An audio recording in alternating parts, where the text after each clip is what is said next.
Энэхүү цуврал хичээлээр бүгдээрээ статик буюу тэнцвэр цаашлаад хүчний эргүүлэх үйлчлэл буюу моменттой холбоотой 50 ширхэг бодлогыг бодож дуусгана. Ингээд нэгдүгээр бодлогоос эхлэе. Тэнцвэрийн нэгдүгээр нөхцөл гэж юу вэ гэж асуусан байна. Тэнцвэрийн нэгдүгээр нөхцөл гэдгийг шилжилтийн тэнцвэрийг хэлж байгаа ямар нэгэн биед үйлчилж байгаа бүхчлүүдийн нийлбэр тэг байхыг хэлнэ. Альва биед үйлчлэх нийлбэр хүч тэг байх нөхцөл. Нэгэн тэнд нэг тайлц сурсан юм чи энэ дээр үйлчилж байгаа хүчнүүдийг бүгдээрээ зуръя. Ингээд за нэг ийм хүчнүүд үйлчилж илаа гэж бодъё.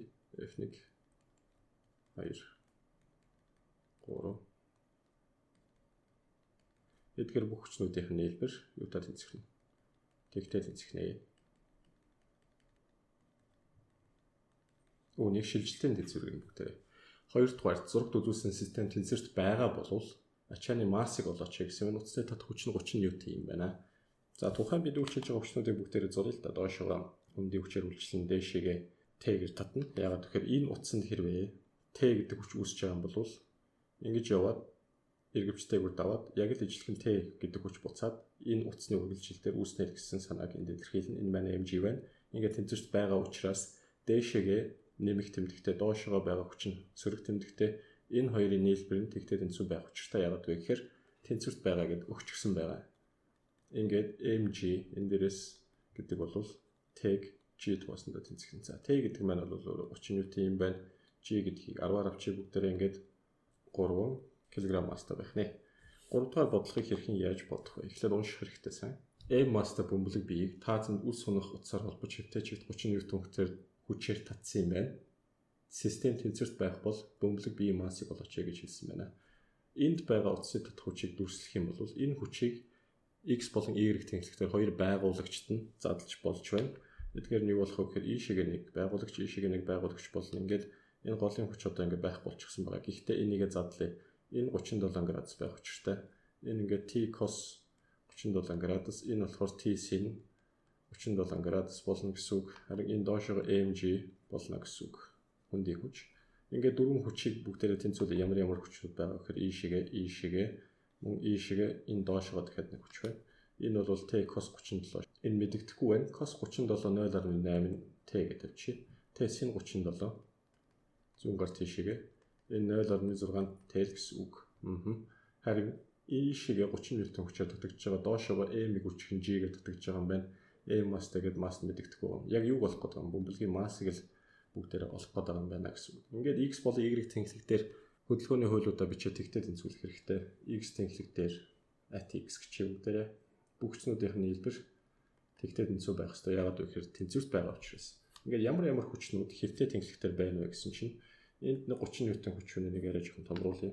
30 ньютон хүч 0.6 Т тэр маань хасах тэмдэгтэй нэмэх нь 30 ньютон тэнцүү тэг буюу Т тэнцүү 30-ыг хуваах нь 0.6 гэсэн 306 50 ньютон болох нь байна. За Т нэгэд одоо 50 гэдээ олцсон юм чи нөгөөдхийг нь олоход амарх. Яагаад гэхээр босоо тэнхлэгтэр бүгдээрээ тэнцвэрийн нөхцөлийг бичиж тавьчих.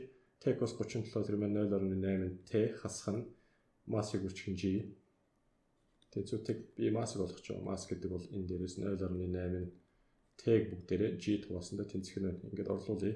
0.8-ыг үрчгэн 50 хуваахан G тэр маань 10 масс хэд болох вэ? Энэ хоёр ингээ хоорондоо хураагдаад 5 болох нь 5-8-ийн 44 кг масстай биетийг үлгсэн байх нэ. Дараагийн бодлого. 80 ньютон G-тэй бөмбөлгийг хэвтэй чиглэсэн F хүчээр татаж тэнцвэрт оруулахад таазнаас зүүсэн утас босоо тэнхлэгтээ 53 градус өнцөг үүсгэж байсан байна. Утасны татах хүчийг болох нь F хүчний хэмжээг болох нь бүгдээрээ. За нөгөөхөөр л бичил да. Энд бол утасны татах хүч бий болно. Энд энийг хоёр хуваач бүгдээрээ. Босоо тэнхлэгтээр хэвтэй тэнхлэгтээр. Босоо тэнхлэгтээрх нь юу болох вэ? Энэ F энэ 53 градусад байгаа чинь. Тэгэхээр эсрэг тал нь болж байгаа учраас F sinus 53. За F гэвэл толгой ирнэ. T гэсэн учраас T-гээр нь авчи. 53 градус T sin 53. Энэ болвоос T cos 53. Үнцгийн насан тал учраас. Харин доошоо дахиад нэг хүч үлдсэн. Тэр маань болохоор mg болно гэсэн үг. Энэ дэр ингээд mg.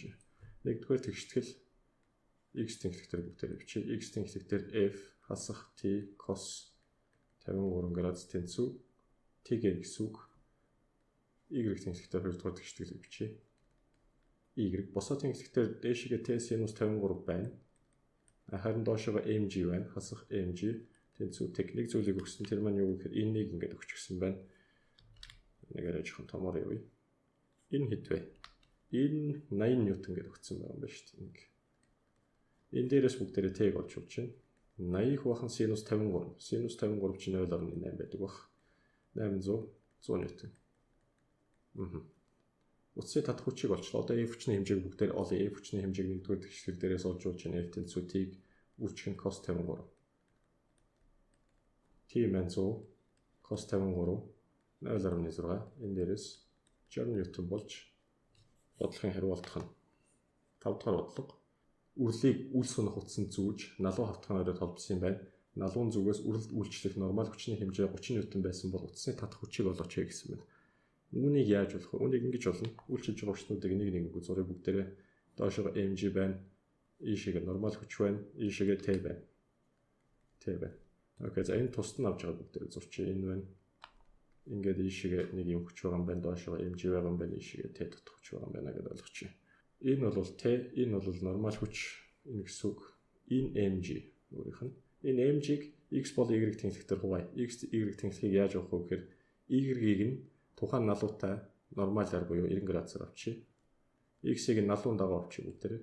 Тэгвэл энэ хоёрын дагуу энэ хүчнүүдийг хуваана гэсэн үг. За яаж хуваах вэ? Мэдээж ингэж татчихагаад хуваачна. Дахиад нэг татъя. Энэ дагуу татчихъя. Энэ бол T маань бол энэ далил зурагдсан ч гэсэн яг үнэндээ x бол y тэнцвэрээр байгаа шүү. Энэ x тэнцвэрээр энэ y тэнцвэрээр энэ y тэнцвэр гэчээ. Гэтэл mg маань x бол y тэнцвэрээр байхгүй болоод хэрвээ энэ 53 градус юм бол энэ хоёрын хоорондох энэ үнцэг 53 градус болно. Өөрөөр хэлбэл энэ үнцэг 53 градус болно. Ингээд үүнийг задлбал бүгдээрээ ийшээгээ нэг байгуулагчтай мөн ийшээгээ нэг байгуулагчтай бол задарна. Магадгүй нэг би устгах хэрэгтэй байх. Тэндээс энэ mg-г нь ийнээс нь татчих ингээд татчих.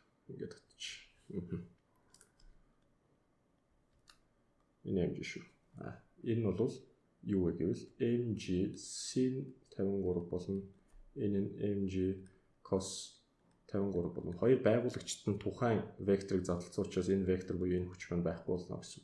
Окей, за ингээд x бол y дээр хөдөлгөөний харагчдуудыг бичиж x дээр бичих юм бол mg sin 53 y чиглэлд байна. Хасах чиглэлд t байна. Ингээд тгээ гэдэг ингээд авчих. T гэдэг бол mg 53 m гэсэн юм уу? Нормал хүчний хэмжээг нь өгсөн байна. За энэ бол 30 юм байна. Бусдыг нөгөөг юм байна. Тэгвэл mg sin 53 0.8 G-гээр үржүүлчих 8m гэдэг ингээд олчих. Эхний тэгштгэл маань. За T-г бол энэ дээрээс олчих болж байна бүгдээрээ. Эндээс хоёрдугаар тэгштгэл Y дээр бичигдэнэ. Босоо тэнцвэртэй гэсэн үг. За тэр маань нормал хасах нь mg cos 53 тэнцүү тэгэл гэсэн үг. Ингээд нормал тэнцүү mg cos 53 буюу энэ дээрээс mg болыг бүгдээр mg гэдэг бол 30-ыг хуваах нь буюу нормал хүчийг хуваах нь cos 53 0.6 гэсэн үг. Ингээд нормал mg маань нормалаасаа 306 туга 50 ньютон байх нэ. 50 ньютон гэдээ олчихлоо. Энэ 50 ньютонгаа энэ деталын тэгштгэл оруулж mg-гээр нь оруулж. Тэр маань 0.8 mg байсан. 0.8 mg-г сая 50 гэдээ олчлоо. Энэ дээрээс 40 ньютон гэж гарч ирэх нэ. 6 дахь бодлого. Зурагт үзүүлсэн систем тэнцвэртэй байна. M2 масстай ачаан дээр маш бага масстай ачааг давхарлан тавих төдийд систем тэнцвэргүй байдал шилжих бол ширээ ба M1 масстай ачаа хооронд хүрэлтийн коэффициентийг олооч гэсэн байна. Яаж болох вэ? Мэдээж ойлгомжтой. Энэ O цэгт үйлчилж байгаа бүгшнүүдийн хэлбэрийг бүгдээр олоод эдгээрийг хиттэй болон босоод ирнэ тэгтээ тэнцвэрлэхэд болчихно. Учир нь гэвэл энэхүү систем тэнцвэртэй байгаа. За тэгвэл бичье. Ийшээгээ нэг юм T2-оор үйлчилж байгаа, ийшээгээ T-гээр үйлчилж байгаа, ийшээгээ M2G-гээр үйлчилж байгаа гэд биччихье.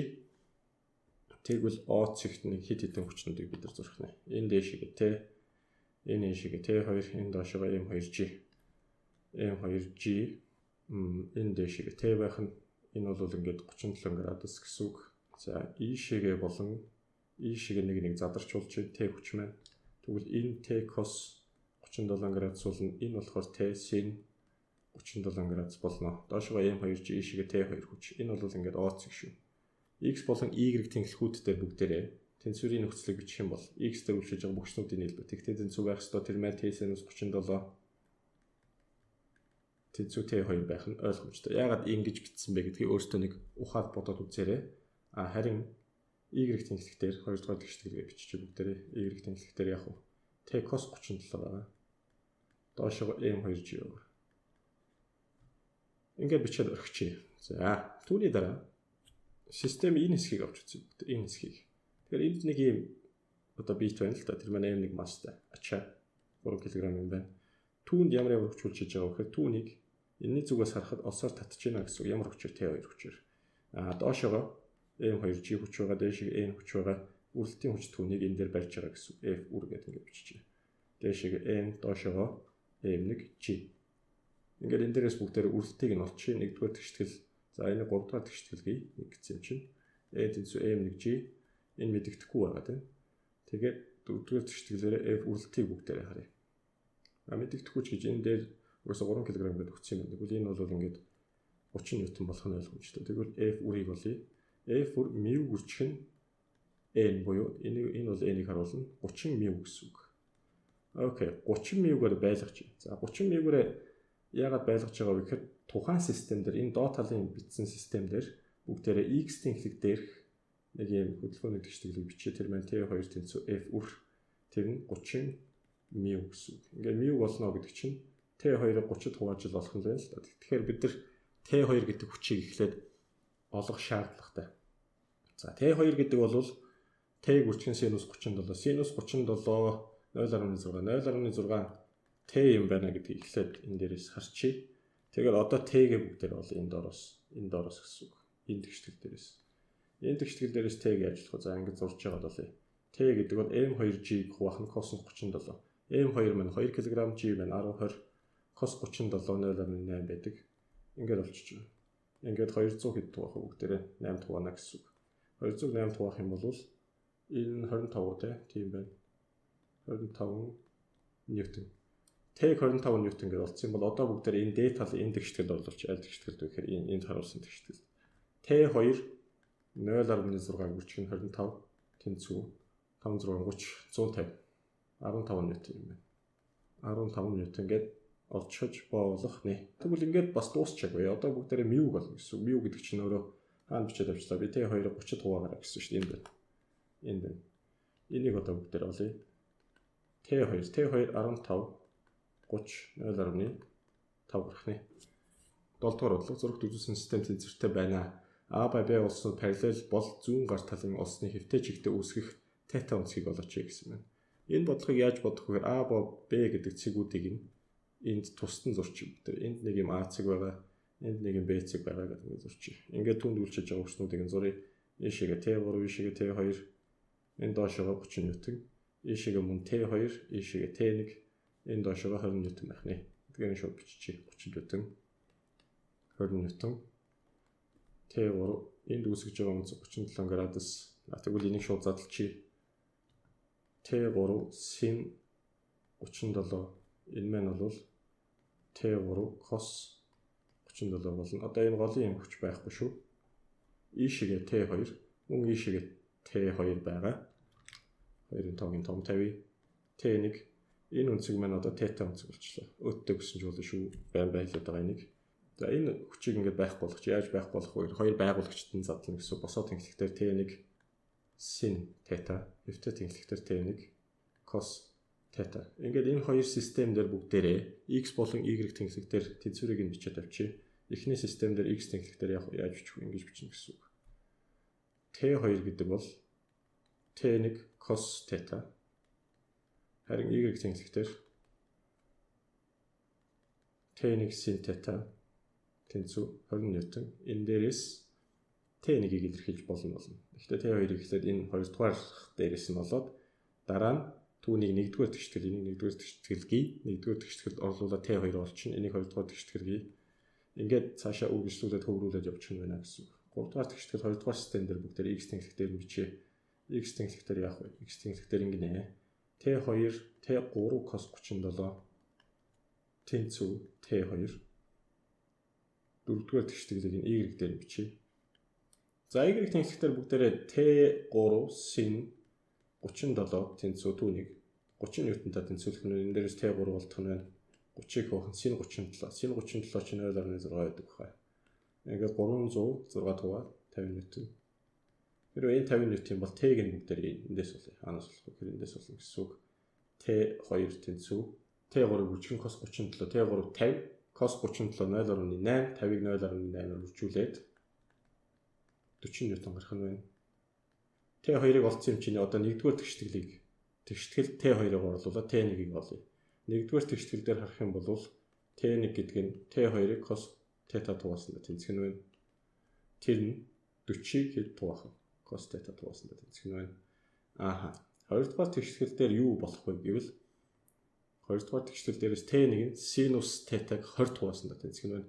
Тэгвэл энэ хоёр тэгштгэлийг хооронд нь хуваач. За эхнийх нь ямар тэгштгэл байгаа вэ гэвэл ийм тэгштгэл байгаа. T1 cos θ тэнцүү 40 гэдэг тэгштгэл байгаа. Тэр нь хаанаас гарч ирэх вэ гэвэл эндээс гарч ирнэ.